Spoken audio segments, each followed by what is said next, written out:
So what I said to Kyle was, if you have one test you want for a glaucoma patient, what is it? Just if you can only have one, what is it?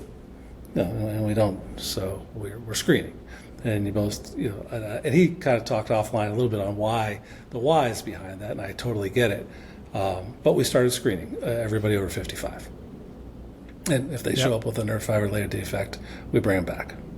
So that instantly caused the people to come back in and get glaucoma workups. Hello and welcome to the Crystal Podcast on iCode Media. Today I had a great conversation with my friend, Dr. Jim Paulson. He practices in Pennsylvania, and we talked about his progress implementing a glaucoma protocol in a comprehensive care practice, utilizing the steps we talk about within Comprehensive Optometry Simplified. So I hope you enjoy our conversation. It's super exciting to see how well he's done. As always, be sure to subscribe to the podcast, write a review, share it with your friends, and support those who support us. The most common questions I get include, what ophthalmological codes or evaluation and management codes should I use? What ICD-10 codes do I need to bill with this CPT code? What CPT codes can be billed together and what can't? And my favorite, how do I manage a patient who has diabetes who comes in for a quote-unquote routine eye exam? These questions really highlight the confusion and uncertainty that serves as a daunting hurdle for providers, makes it more challenging for them to care for their patients and provide those patients with the best opportunity for a lifetime of ocular health and clear vision. That's why we built iCode Education for this specific purpose. Our mission is to provide optometrists with resources to help you understand disease states, revenue cycles, and billing and coding so that you can put that on autopilot and truly care for your patients. Check out iCodeEducation.com. That's EYECODE education.com. We've developed a premier billing and coding bundle that includes all of our billing and coding resources in one place. We also have a 10% discount code just for listeners of this podcast. Enter the coupon code EYECODEMEDIA22 at checkout. We'd love to work with you. Check out iCodeEducation.com. Hello, dedicated optometrists. Are you looking for a way to support your patient's vision and overall eye health? Let me introduce you to Vision Edge Pro, a visual performance supplement that stands out in our profession. Vision Edge Pro contains a balanced blend of mesozeaxanthine, lutein, and zeaxanthine in a 10-10-2 ratio. This combination has been scientifically shown to increase macular pigment density, which enhances visual performance, including contrast sensitivity and vision in glare situations. Additionally, Vision Edge Pro provides 300 milligrams of DHA and EPA, fulfilling the daily requirements for omega-3s as recognized by the leading health organizations. This ensures your patients receive the essential nutrients their eyes need for optimal health. Whether it's for everyday screen use, night driving, or enjoying the outdoors, Vision Edge Pro supports your patients in seeing their best. Recommend Vision Edge Pro for your patients today and help them achieve clearer, healthier vision. Contact your local Macu Health representative for more details. Vision Edge Pro, because your patients deserve the best in eye health. Go to macuhealth.com and use the coupon code PODCAST2024 at checkout for special discounts. Go Bills. Go Bills. Well, thanks for doing this, Jim. I appreciate it. There's no better way to start the conversation than Go Bills, for sure. And also thanks for being flexible. I know we had this scheduled before and this is not a good excuse, but I've had a crazy summer and it has just ramped up and gotten so much busier. So I'm so sorry that we had to reschedule, but I appreciate your flexibility. It actually worked out better because I was able to get one more month of data to talk about. Yeah, that's great. Well, actually, so that's kind of why I wanted to have you on, Jim. I would love to kind of highlight your practice, and I do want to talk about your data. But what is so compelling to me about you is the desire to make a change. And so when we work with practices all the time, there are certain practices that kind of make some small adjustments, and it's still like really beneficial to them. They like what we do. They like the information they get. They can make one or two tweaks, and it's like, yeah, this is worth it. But then there's practices like yours, and so that's what I want to dig into is the why. So let me take a step back a little bit, and I'll do an introduction at the end. I always do that. We'll put it in the front and actually make a note. What were you seeing in your practice that made you say, let me look a little bit more closely about how I'm managing patients who have chronic and acute ocular diseases? And start there. What were you seeing? So it didn't start with the desire to make a change for managing disease processes. It started with, actually what happened was we hired a new optometrist, and he came from a commercial establishment, and he didn't have a big background in billing and coding, hadn't treated a lot of medical disease at the commercial practice, mostly refractive. So, and I knew that the billing codes had changed, what, Chris, in 2021, 2021, right. And I personally hadn't kept up with it perfectly enough to, especially to teach someone that hadn't done it. So I had looked, I knew you had a course, and I just got on to find that course on just the billing and coding. So that was one part, and then realized you had, created a more totality course. Mm-hmm. And then the second part was we always have goals for the practice for the year, and one of the biggest goals we had this year were company-wide SOPs. Written, recorded, documented, standard operating procedures across the company we have 4 locations that we could utilize and get consistency. And I never had really done that with the docs. And I kind of went and said, well, if I'm going to do it with everyone else on how to answer the phone, maybe we should do it with the docs. And this whole course just led into that completely. So that's how it got started. It kind of happened by happy accident. And so, yeah, one of the things is so interesting to me, because I tell this story, and it sounds like the story that it resonated with you was, when I first developed iCode, I thought if I could just teach doctors how to understand the billing and coding rules better, it would solve all the problems. And I had the background of helping people prepare for their board examinations, so I thought I could dissect something that's complex and make it as simple as possible. But then what we found out is that wasn't enough. Like it's sufficient, it does the job, but it's not enough to really sort of transform what you're saying, like standard operating procedures. And so then you run into, if you haven't done that well enough, then you run into the problem of, is it routine or medical? So the problem with just answering that is that there's really no fancy way to answer it, because, as you know, a patient can come in and the thing I always like to ask people is, well, if a patient came in and gives you one insurance card, and that insurance card is some managed vision care plan, it does not give you their medical card, and that's all you have access to, most ODs, most of them, are going to do what, Jim? Yeah, they're just going to do what the insurance pays for. That's right. Do the vision plan. And that's right. And so that patient might have a whole slew of other complaints, right? They get back there, they just wanted, and I always think about it from a standpoint of, like, what does the patient want? Like, what in their mind, why are they coming in? And they just wanted they had a comprehensive exam, right? They had paid for it. They just wanted that. But they also want to tell you about all the other things going on. And so many of us, so the problem of, is it routine or medical, comes back to, like, well, what does the patient want done? Because that does apply. A lot of people don't like that answer, but it does apply, especially if you're running a successful practice across multiple locations and all these other things. And now the reality is that we can have some SOPs that will come down to that, but we have to be intentional about how are we going to answer the question, is it routine or medical? And so what Kyle Clutie and I try to do was we tried to answer that question in a very strategic way, and we spent weeks and weeks, on runs and just outside of practice hours, just talking about, like, well, how do we give people a clear answer that will work every time? And the answer was, you can't. And even if we could, there's so much complexity to providing comprehensive care that if you do it well, you can never do it all at one visit anyway. And so that's what led into Comprehensive Optometry Simplified, the larger sort of program that you're talking about. And so it's interesting to me that you kind of followed the same path that we were trying to answer, that we were seeing within the clients we were consulting for at the time, of like, how do we actually get this simpler for people? And so then it comes down to the next thing is you wanted to build in standard operating procedures.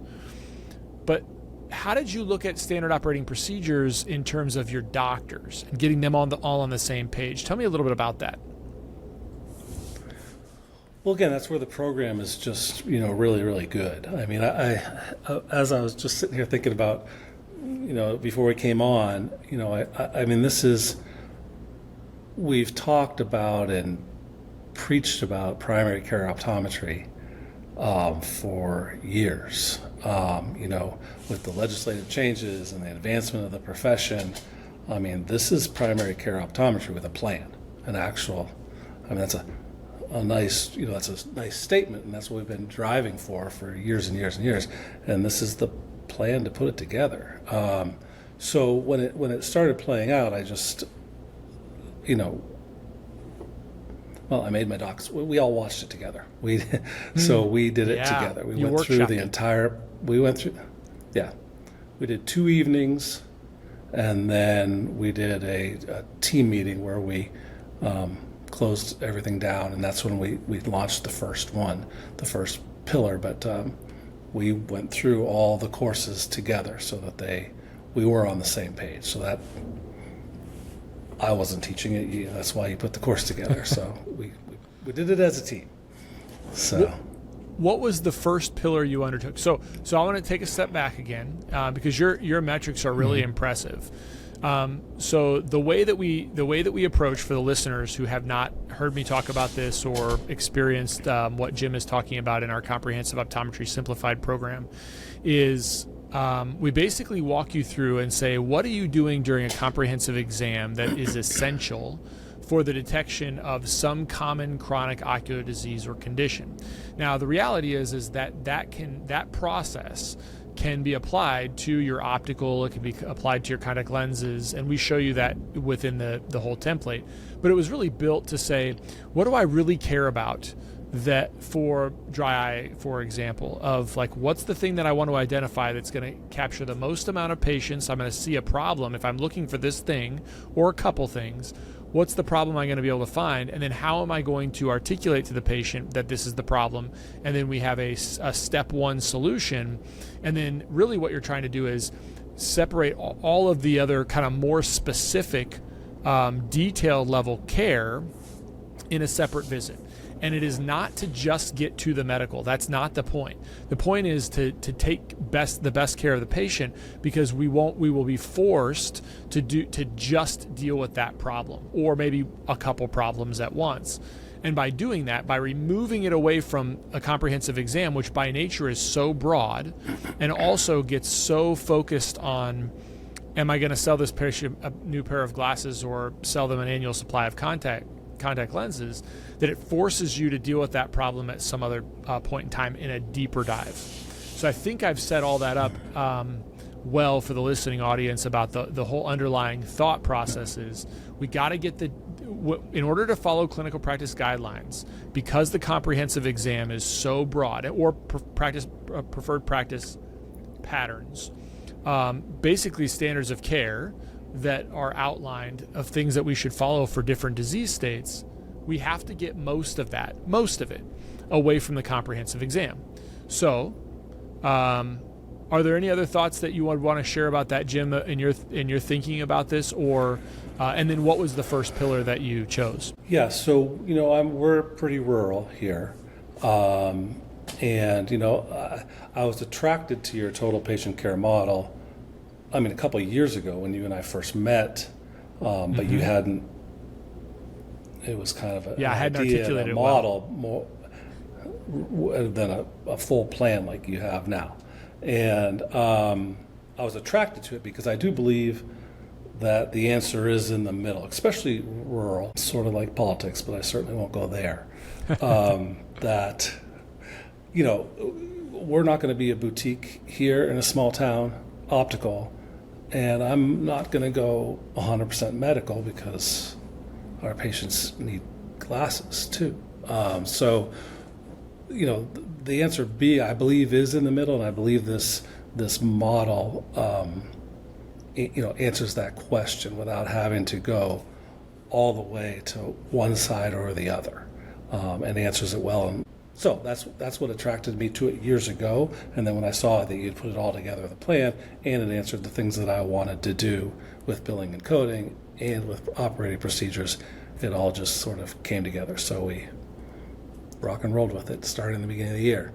Yeah. It started with step one. Yeah. Step one with the metrics. Yeah. So I'm going to get to the metrics in just a second. What was the pillar that you chose?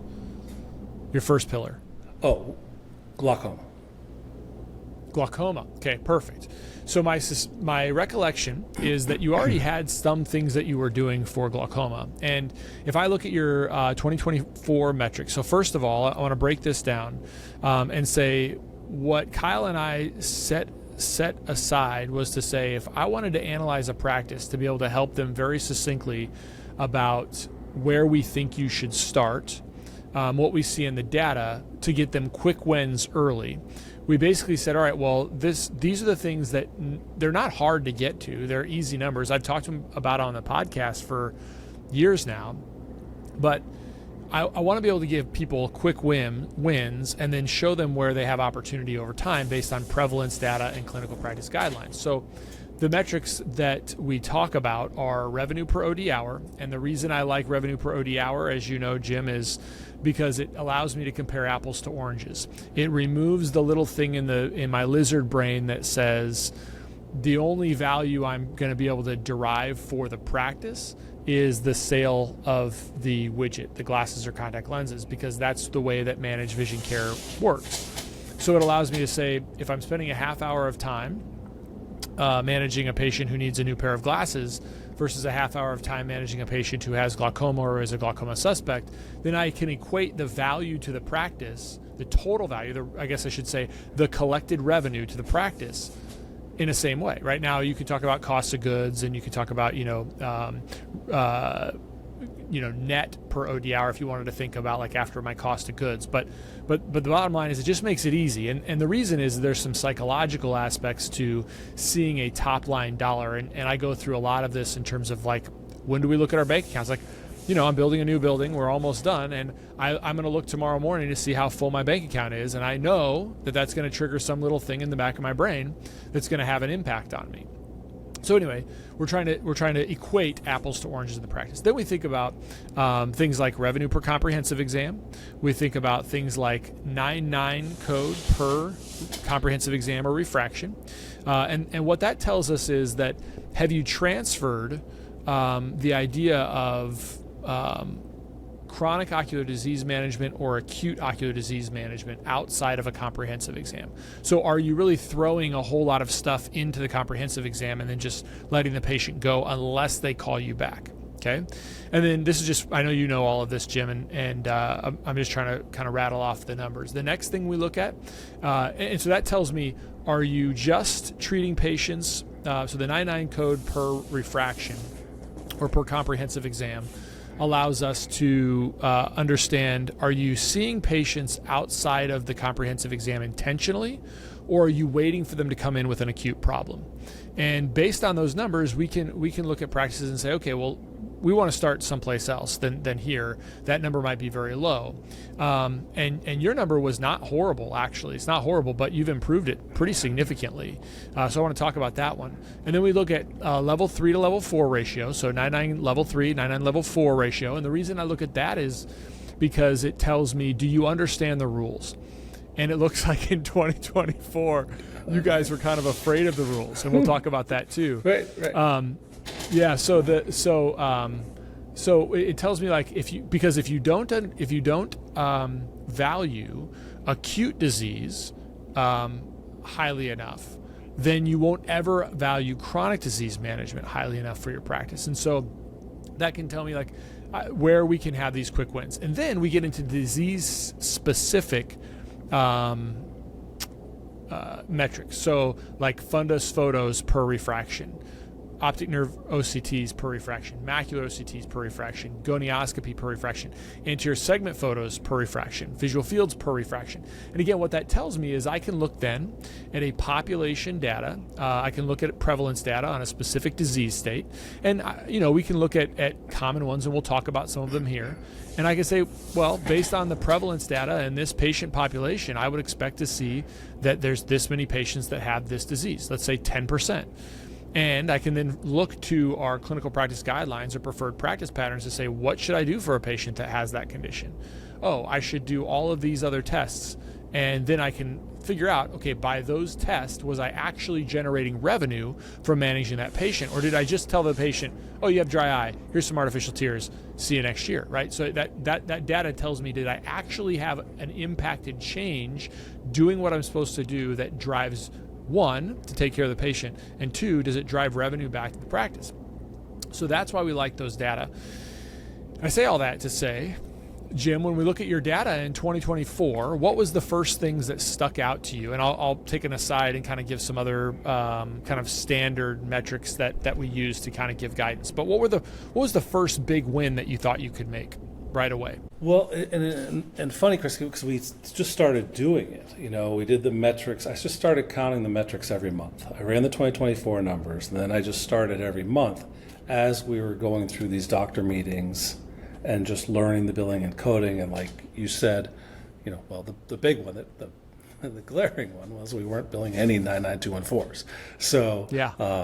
So we taught that and then realized we're just, A, leaving the money on the table, B, doing it wrong, and for, just like you said, not knowing the rules and doing it incorrectly, and therefore, providing the wrong billing and coding and the wrong metrics completely. So we that was the big one, was the 99214s, and just starting with the metrics. But then, it was like February, and then like April we met again and did protocols, and then June we launched the pillar. But as we were just learning, and they all were ramping up as before we even did anything, like on purpose. We just were learning, and then the old adage of what gets measured gets managed type of thing. So we started measuring it.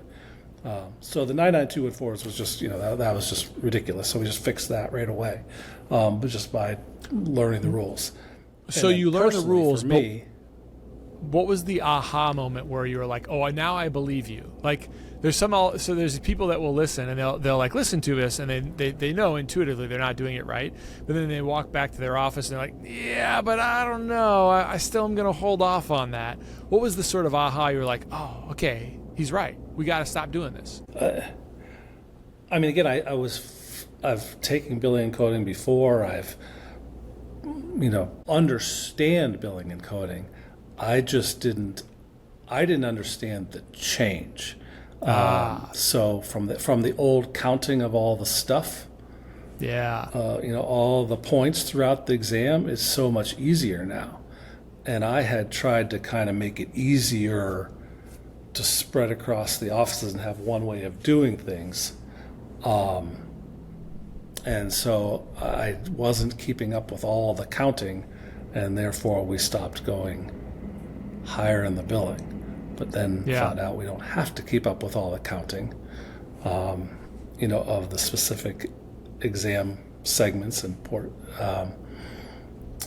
It's just way easy. It's way easier, first of all. And so that was the big aha, is learning that rule. And then I wasn't afraid of 99214s. I just wasn't keeping up with the the measurements. So the can I share any of these metrics, or do you want to share them? Well, do you have them up in front of you? Go ahead. Yeah. Well, yeah. So I won't use the exact number here, but basically, you had infinitely more level 3s than level 4s. But if we just assume that you had 1. Right, so you had one level 4, and you cut that ratio by 100. right? So you're now, then within the first quarter, you had dropped to basically a 4-to-1 ratio. So for 400 times, you'd bill a level 3 for every one level 4 in 2024. And then in Q1, you were going to bill 4 level 3s to every one level 4. And that continues to descend. It continues to get tighter and tighter. And actually, the number that we use is, like, if you're above 2, then you should really take a look at it. It doesn't mean it's always wrong. It just means, like, take a look at it if it's above 2. And usually what we find is practices like yours, where it's 19-to-1, 20-to-1, 500-to-1. And they just get in habits. As you saw, you just get into habits. CooperVision and the AOA have joined forces in a groundbreaking initiative to transform how optometrists treat children with myopia. The Myopia Collective aims to unite our profession and its allies to challenge the status quo and elevate the standard of care for children with myopia. Everyone is invited to become a member of the collective. By joining, you pledge to act in slowing childhood myopia progression. Membership includes regular updates and information about the collective's efforts, access to educational opportunities and resources, and insights from the ambassador optometrists who advocate for community policy and changes supporting the collective's mission. Click the link in the show notes to join the collective today. And so that's an easy change that we made. And to your point, was there something else from 2024? Because there is one more that looks like it had started to be a little more intentional, like your 9/9 code per refraction ratio went from 23% to 28%. What that tells me is, as you said, for one quarter, you are becoming more intentional about removing follow-up visits outside of the comprehensive exam. You weren't trying to cram everything in. Is that accurate? So, I did look into, I've watched the podcast and kind of studied some of your work a little bit before going all in with the team and getting the doctors to drive together over for meetings and everything. And, so I've got some Wolfisms, and and so, one of them is this lazy clinician. And I went, oh no, I'm a lazy clinician.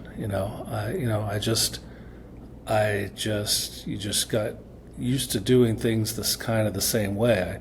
I feel like this glaucoma patient is this, and I just saw 90% of them twice a year instead of mild, moderate, severe, and moderate, and changing my follow-up based on clinical guidelines. So that's what started to, I started bringing patients back, 3 times a year. It just started to kind of happen by some small changes there. Interesting. Yeah, so I can clearly see that in the data, and it's not a staggering jump, but it's a jump of about 5%. And then, but what's interesting here, and we're not even going to dive into the disease state yet, okay? Because I just wanted to focus on this first. What's interesting to me is, how did your revenue per OD hour go up? So again, a lot of times people think, if I devote my time to managing chronic eye diseases, it's going to take way more time than if I would have just taken care of the patient and sold them a pair of glasses. I hear this all the time. You've heard me talk about it before. So how did your revenue per OD hour change from 2024 to Q1 of 2025? Just those things that we talked about. Right. So up billing, number one is just billing at a higher level caused it to go up. So that's an easy one. And then the protocol changes, in seeing them back, I might not, I know I was only doing one OCT a year in general. So I started adding OCTs to everyone that clinically was appropriate for, 2 times a year, 3 size. And, that big gonio lens, that thing, just drives the revenue rate. That'll add $25 a patient. Yeah. But when you start plus seeing you're doing what you're supposed to do. I mean, right. So it was really just the clinical guidelines and stop being lazy, taking a better look at them. I wanted to shout out to my buddy Carl Urbanski. Had him on, a couple months ago, I think. And I'm trying to have him on again. So we're trying to. Sorry, go ahead. The work that they do at the AOA and his team, to put those clinical guidelines. They just finished glaucoma, and together. It's a lot of work, and then that number is the one that really, when you say what the 99214 was an easy one, but when I looked at my OCT nerve number and saw it 3%, that's when I said I'm a lazy clinician. I'm not following clinical guidelines. If it's you guys talked about prevalence data, and I'm not seeing enough glaucoma patients. It's too low. It's unacceptable, and that kind of ticked me off a little bit. Yeah. No, that's great. And so again, your revenue per OD hour, can I share this with everybody? Mm-hmm. Yeah. So your revenue per OD hour in 2024 went from 501 to 625 with just the changes that you've talked about already, which is just sort of kind of getting up to speed and doing things a little bit better the right way that you wanted to do them, which also comports with our clinical practice guidelines. And what I always tell people is you don't have to be a robot attached to clinical practice guidelines. A patient is not a protocol. But if you're following, what I find is that the deviating outside of those guidelines becomes more the norm as opposed to the exception, and then the exception becomes, well, I'm doing what I'm supposed to do, and then the norm becomes, well, I just do this because, like you said, it's like, well, I'm getting a little bit lazy, and I say this all the time, like I by nature I will be lazy if I let myself be, and so yeah, I think identifying that, like what are we comfortable in, and where can we push the buttons so that we're serving our patients the way we ought to. We're also more comfortable from a malpractice standpoint, right? Like if I get sued, it's a lot easier to defend that if I've done what Karl Urbanski told me to do for a number of reasons. And so anyway, that's great. I mean, it's super cool to see those numbers increase like that. So then if we transition this, and actually your numbers continue to go up. So Q2, your 99 code per refraction or per comprehensive exam, it's the same. I understand what you're saying here when you say CE, and it's just how your practice likes to track it.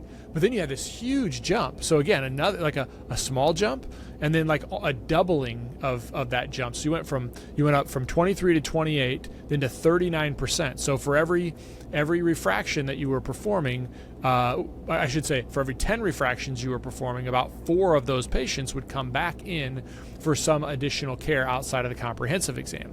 And that's a huge, like that's really, really good when you think about the prevalence of diseases in a patient population, right? That ought to be managed more than once a year. That's huge. That's a really great move.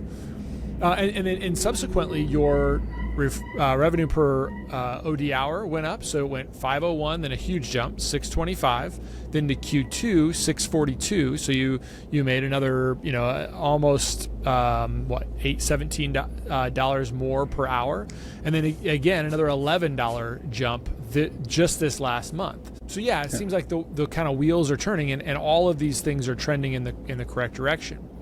So tell me a little bit about so now you've launched from Q2 into Q3, you've launched into your glaucoma protocol, right? Sounds like you've got it all built, and it's everybody's following pretty much the same standard operating procedure. Is that correct? Yes. Yeah. Yes, it is. So I want you to share kind of, well, go ahead. I'm smiling because, like I said, I looked at it and it was 3%, right? 3%. Was my number in 2024. So I knew that was low, not acceptable. And so when we actually got into building the protocol, it was pretty funny. I kind of played mom and dad with you and Kyle. And, I asked Kyle, about, what do you think about this idea? And he said, no, we don't recommend that. And then I asked you directly the same idea, and you said, no, we don't really recommend that. So then I went back and met with Kyle on the calls. I said, well, by the way, Kyle, I'm going to go ahead and do it. Yes. I mean, but just so you know that you and Chris both agree, and I tried to get, what I wanted out of both of you, and separately you gave the same answer. But basically the answer is, or the thing that I did, and again, you can try anything, right? You don't have to be forever if it's not working. So we're screening. So what I said to Kyle was, if you have one test you want for a glaucoma patient, what is it? Just if you can only have one, what is it? No, and we don't. So we're screening, and and he kind of talked offline a little bit on why the whys behind that, and I totally get it. But we started screening everybody over 55, and if they show up with a nerve fiber related defect, we bring them back. So that instantly caused the people to come back in and get glaucoma workups. Now, is it too high? I don't know, but am I catching things I wouldn't catch? For sure, I'm going to catch things I potentially could miss. So I don't know. We haven't been doing it long enough, but it instantly caused me to bring more patients back in. Well, so I think because the trigger. I wasn't bringing enough in.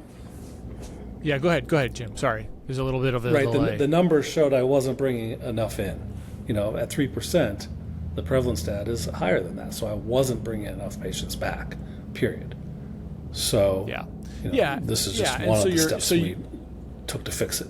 Yeah, you're setting up a trigger, right? So what you did was you said, okay, I believe I have to look at my practice and say, is my practice in the normal prevalence era? So what you did in this case was you looked at all the risks, all the things that make a patient at risk for glaucoma. So, we can rattle off a whole bunch of things: family history, myopia, diabetes, CD ratio, asymmetric CD ratio, IOP of greater than 22 or 22 or greater. Just rattle them all off, right? That's kind of what you probably did in your head, and all the doctors did. You said, okay, well, what's the one thing we can do during a comprehensive exam that will allow us to never miss a patient who has glaucoma, right? And that trigger for you was optic nerve head OCT. And so and then what you had to do is you had to confidently, when you see an abnormality there. Now, here's the other thing that people will be like, well, that's obvious, right? Like, of course I'm going to do that, but that's not what people do, right? They sort of brush it off. Oh, this was here. Okay, it's fine. They sort of brush stuff off. It's not that bad. It's not. But wait a minute. Like, you did a screening test that had an abnormality. I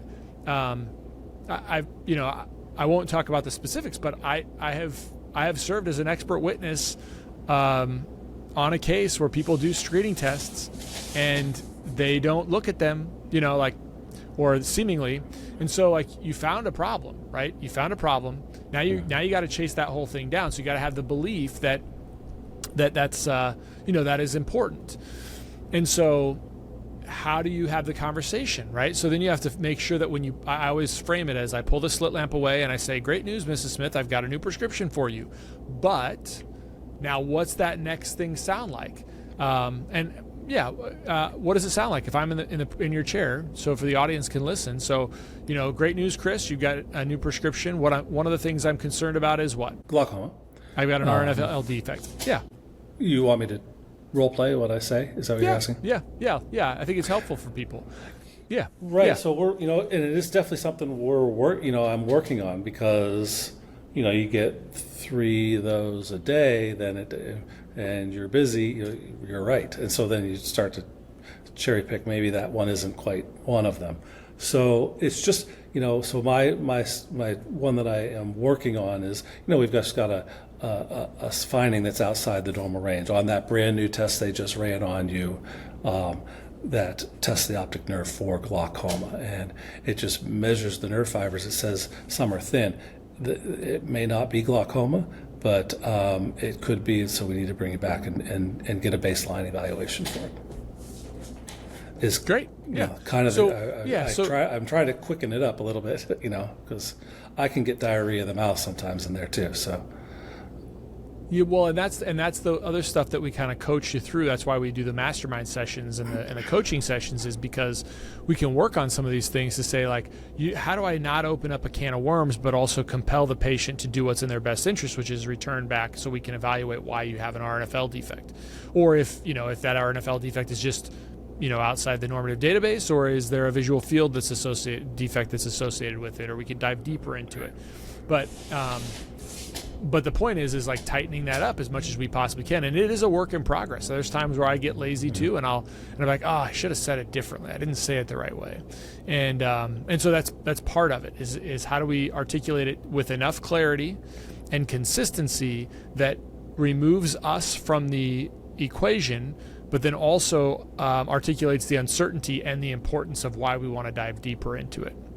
And so I think you did a good job there. I mean, there's definitely always, we always have room for improvement, but you did a great job with that. So so I want to share some data points here because when I get into your numbers here, so it sounds like you've started the implementation of the glaucoma protocol, and you're how many months into the glaucoma protocol right now? So we started in June. By the way, summertime is a horrible time to launch a new program because then I went away on vacation, and so does everybody else. And because in Western Pennsylvania, this is our 3 months of sunshine, so we need to take advantage of it. Yep. And so besides doing the numbers, I haven't, just tracking the data, I haven't followed up with, coaching or managing, the change or the improvement yet, except for just looking at the numbers. So that's So the numbers are impressive. I mean, the numbers are super impressive. I mean, so again, I'll say a couple things here just to sort of set the idea up. When I think about glaucoma, I think right to the Beaver Dam eye study. So this is kind of the stuff that Jim has already gone through in his mind is, okay, well, what's the prevalence on patients over the age of 40 who are Caucasian that actually have glaucoma? Beaver Dam eye study, 2.1%. Then if you throw in all those other factors, it's very easy when you think about all the other things that make a patient a risk for glaucoma. You can get a patient that has even if you're just saying, I'm not going to do anything unless I have 2 risk factors, you can get 2 risk factors pretty easily if you look at that list that Karl Urbanski gives us. And so if you look at that, it's pretty easy to say, I can probably get 20% of my population that has two or more of these risk factors over the age of 40. So now we look to the clinical practice guidelines, and the clinical practice guidelines tell us we ought to do visual field, gonioscopy, optic nerve OCT annually. And we repeat them if there's changes or if there's something that's suspicious or it's not reliable, etc. That's not Chris Wolfe talking. That is the AOA clinical practice guidelines. So then you could say, all right, well, if I'm going to assume then that let's say 20% of my population is a glaucoma suspect, and that is for glaucoma suspects. It actually, Jim, this is staggering to a lot of people, but a lot of times we just do an OCT or we just do a photo or we just do a field, and then that's all. That's all, and then we just stop. And that's part of the challenges of comprehensive care. But you actually identified no, I'm going to follow this every single year because, again, most glaucoma suspects are older next year, right, hopefully, and they're more at risk next year. If you look at Beaver Dam eye study, all of those indicators increase with age. And so, and the other thing that's important to know is that any other ethnicity beyond being Caucasian, so any other ethnicity was at greater risk and significantly so. So there's not really a population in the United States where you could be like, well, yeah, my population is not that at risk if they're over the age of 40, they're at least 2% of actually having glaucoma and probably 10 to 20% of having enough risk factors where our guidelines would say you should investigate this, doctor. And so I look at your numbers from 2024, and you were at, to your point, you said 3% of optic nerve OCTs, so 3% of your refractions got an optic nerve OCT. 0.2% got gonioscopy. That's what we see across the country. That's probably higher than most. 5% got a visual field, which is interesting to me, actually. That's kind of interesting, but it makes me think that you were probably using photography more often than, or at least billing photography more often than optic nerve OCT. And then once you incorporated so those 3 codes in your standard follow-up and evaluation staggered throughout your follow-ups, you're up to 15% visual field, so you triple the number of visual fields. You're, 5 times? You're up something like 0.2. That's 5. Something like 50 times more gonioscopy, and a little over 4 times. Yeah, over 4 times more optic nerve OCTs, right? And you had the technology, you were paying for the technology, so that incorporation had you focus on what you were doing, so the standard became the standard, and the exception did not become the standard. That's what I see in the data. Right. That's, again, the data is eye-opening when you first do it. I thought I was doing okay, and I probably was doing okay, but that's, I don't think that's where we all want to be. So Yeah. So then, yeah, so build out a little bit. I was just so surprised how it all went up. It all went up before we actually implemented the protocol. Just, when I sent you the numbers, just to show you, like, every single thing went up. So, so it was cool to see. I think there's, some of the other, the other benefits. I mean, the laziness, but also it's just, we talk about burnout in optometry a lot. We talk about burning through eye exams, all those things. I mean, this definitely helps you kind of refocus, even as a practitioner that's not in the early parts of their career, like myself.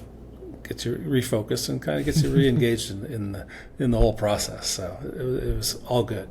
Did you, in your kind of last couple follow-up questions, how did your associates respond? So they responded well. I mean, again, the neat part is then we lay our numbers next to each other. So, so, we're all practicing with the same equipment, and we're all practicing with the same software and the same billing. We're charging the same thing. So it really gives us a chance to kind of learn off each other and help us implement the protocols going forward, which I haven't really started highly on because it was vacation time. So, but we're gonna do that now. Well, yeah. I'm totally excited to see. I'm excited to see how this goes because it was vacation time for you. So then, we usually tell people 90 days. You've got your 90-day window. Glaucoma is going to get solid. Are you going to take more than 90 days? Are you going to reflect after 90 days and see if you have any more incremental changes you can make? Or do you have another protocol on your radar? Yeah, we're going to go into dry eyes. I think we've been with dry eyes I guess I don't know exactly how all the doctors are practicing across the country, but a little lazy. I mean, and so getting a protocol on that. I mean, there's so much in dry eye. There's so many options for diagnosis and treatment, and so to kind of get us on the same page with an operating procedure and a protocol, I think would be super beneficial for our docs and for our patients. Always looking to improve. I mean, Carl, and I talked to Carl about, and I thanked him for the work they did. Those guys go through those studies and they comb through those studies. My goodness, that's painstaking. But he says, afterwards, I'm smarter. And those AOA volunteers get paid so much for that. So, but he says I'm smarter. Well, that's the same thing that's happening here. We're just we're just improving things, and we're making the patient experience better. We're making the practice better, just by trying a little bit and learning a little bit, and then moving forward with it. So, I wanted to thank you for the program. I think you did an excellent job, and that's what I said to you, and agreed to come on to chat about it. Yeah, you're welcome. Thanks for coming on and chatting about it. And I really can't wait to see how things continue to grow with dry eye. I mean, dry eye is a next very logical one, especially when you look at Carl and his team's work on. I mean, they're pretty explicit. Like, you got a patient that has that is on a topical medication. I mean, I'm paraphrasing, but not much. A patient that's on topical medication for glaucoma, they basically ought to be treated like a dry eye suspect, right? They deserve an ocular surface evaluation, is more or less what they're saying in that new guideline, and that's saying something. So my point is I think you've built the glaucoma. It's going to be, the dry eye is going to be not necessarily easier, but you already have the process in place. And I think that's probably the way to go, honestly. Like, a lot of times people want to build dry eye first, but they should just refine a protocol that they're very clear and comfortable with. Like, I know that glaucoma, I'm not going to ever let somebody lose vision from glaucoma. Well, dry eye is a little more squishy, because does it mean I'm not going to let anybody suffer from dryness and grittiness and scratchiness, or does it mean I'm going to find it before that? Does it mean there's a lot of mushiness to dry eye, where glaucoma is a little more cut and dried. So if you can get through this process with glaucoma and you walk through all of those steps as you guys have, then it's just rinse and repeat, right? And now we can apply those same principles to dry eye and then macular degeneration or whatever macular diseases. And so that's the beauty of this program. I'm really excited for you. Thanks so much for coming on. Any other parting words you've got for the audience? Well, again, as you're going through this, the vendors are certainly glad to help you out.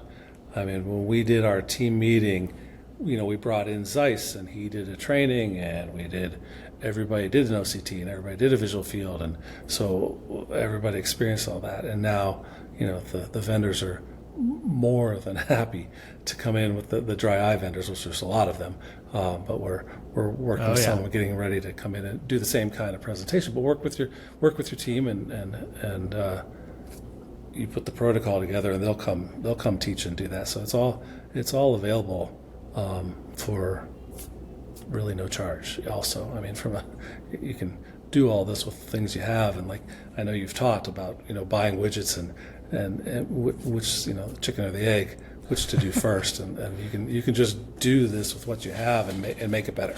So I encourage everyone. Yeah. Awesome. If this sounds good to take a look and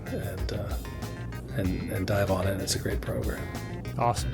Well, Dr. Jim Paulson, I can't wait to see you. I'm going to be in Pennsylvania in about a month-ish, a month and a half. So I can't wait to catch up with you there. And thanks so much for coming on. Appreciate it.